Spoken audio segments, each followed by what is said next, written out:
ঈদে আমি বাজেট রেখেছিলাম 50,000 টাকা। এখান থেকে আমি পরিবারের জন্য কিনেছি, নিজের থেকে আমার পরিবারের জন্যই বেশি কেনা হয়েছে। আর এখান থেকে আমার বাজেট থেকে আমি ইতিমখানার বাচ্চাদের জন্য আমি আমার বাজেট এখানে রেখেছিলাম, অনেক কিছু কেনা হয়েছে, টুপি দেওয়া হয়েছে, পাঞ্জাবি এখান থেকে ইতিমখানা বাচ্চাদের দেওয়া হয়েছে এবং কি আমাদের পরিবার ফ্যামিলি সবার জন্যই কেনা হয়েছে। এরকম উদ্যোগটা হওয়ার কারণ হলো তারা ঈদ মানে আনন্দ, কারণ এই আনন্দটা যদি পরিবারে তো আছে, এটা যদি অন্যদেরকে ছড়িয়ে দেয়, মানে ভালোবাসা যদি অন্যদেরকে ছড়িয়ে দেয় ইতিম, এই জন্য আমি ইতিম বাচ্চাদেরকে সাথে আমি সবসময় থাকি সম্পৃক্ত। এই জন্য তোদেরকে ভালো লাগে, এই জন্য আমি ওদের জন্য আমি আমার ঈদের জন্য এই উপহারটা আমি 50 থেকে 60 জন বাচ্চাদের জন্য আমি এই প্রোগ্রামটা মানে আমার এই উপহারটা আমি রেখে দিয়েছি।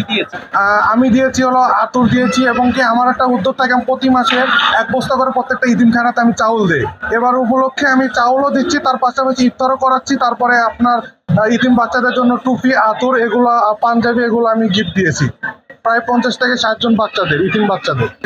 আমি মা বাবাদের জন্য এবার পাঞ্জাবি কিনেছি, আম্মু আমার ছোট বোন ভাইদের জন্য পাঞ্জাবি কিনেছি, ভাইদের জন্য আম্মার বোনের জন্য আপনি 3 পিস কিনেছি।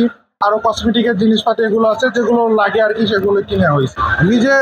নিজের ঈদটা হলো আনন্দের, এটা হলো নিজের অন্যদেরকে দেওয়াই সবচেয়ে ভালো। আমার নিজের কাছে তৃপ্তি লাগে যে অন্যকে দেওয়া, অনেক এটা আমার কাছে তৃপ্তি লাগে এবং ভালো লাগে। নিজের থেকে অন্যকে দেওয়াই ভালো লাগে আমার কাছে।